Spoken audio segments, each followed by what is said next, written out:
नमस्ते दीदी भाई, देखिए हमारे यूट्यूब चैनल पर जा रहा है बहुत प्यारा सावन का गीत पसंद आए लाइक शेयर करिए, घंटे में थोड़ी घंटी जलता है फूल आज में आप लोग देखिए लाइक सब्सक्राइब कीजिए और आगे बढ़ाइए। ये देखिए हमारे चैनल पर जा रहा है गीत सुंदर है, सुंदर लाइक शेयर करिए, घंटे में थोड़िएगा घंटी जरूर दबाइएगा। अब की सावन में सावरिया बेटी मोरी ससुर बड़ी ना,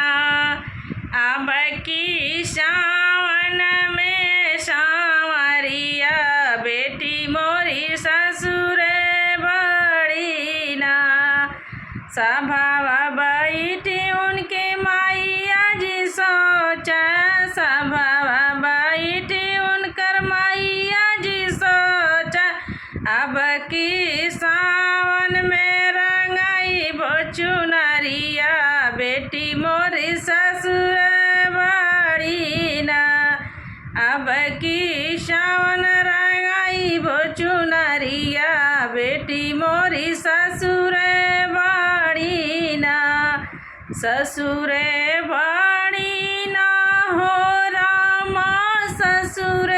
बड़ी ना, अब की सावन में सावरिया बेटी मोरी ससुर बड़ी ना, अब की सावन में सावरिया बेटी मोरी ससुर बड़ी ना, स्वभाव बैठी उनकर पापा जी सोचे, स्वभाव बैठी उनकर पापा जी सोच, अब की रंगाई बोलली चुनरिया बेटी मोरी ससुर बड़ी ना, अब की रंगाई बोलली चुनरिया बेटी मोरी ससुर बड़ी ना, ससुर बड़ी ना हो सावरिया ससुर बड़ी ना, अब की सावन में नी बेटी मोरी ससुर बड़ी ना, स्वभाव बैठी उनकर भैया जी सोचा, स्वभाव बैठी उनकर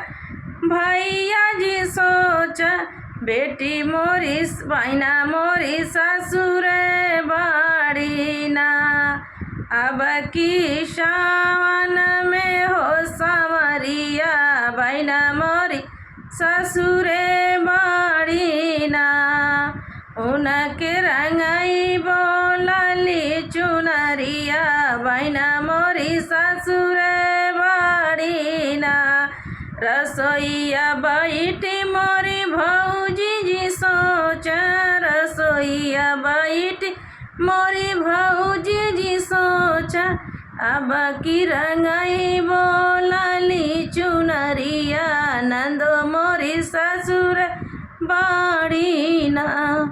अब की रंगाई बोलली चुनरिया नंदो मोरी ससुर